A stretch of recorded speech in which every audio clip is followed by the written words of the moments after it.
آپ دنیا کے ساتھ ایڈجسٹ کرنا چاہتے ہیں بیکاز آپ نے شادی کر لی ہوتی ہے, آپ کے بچے ہوتے ہیں, آپ کی ضروریات ہوتی ہیں, اسکول, کالج, یونیورسٹی, ایجوکیشن, تو آپ نے بچ بچا کے جو ہے وہ رہنا ہوتا ہے. تو عمران خان صاحب بہت سی چیزیں جو کہتے ہیں, بیسکلی جو وہ کہتے ہیں کہ ہمیں ایک سیلف ریسپیکٹنگ ریلیشن شپ مغرب سے چاہیے, یہ ایک ایسی چیز ہے جس سے پاکستان کی انسٹیٹیوشنز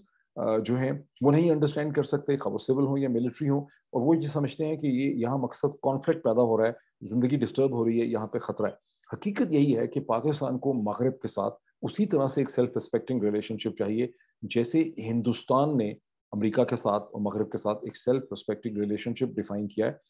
ہندوستانی جو ڈائسپورا ہے وہ بہت ہی سکسیسفل ڈائسپورا ہے,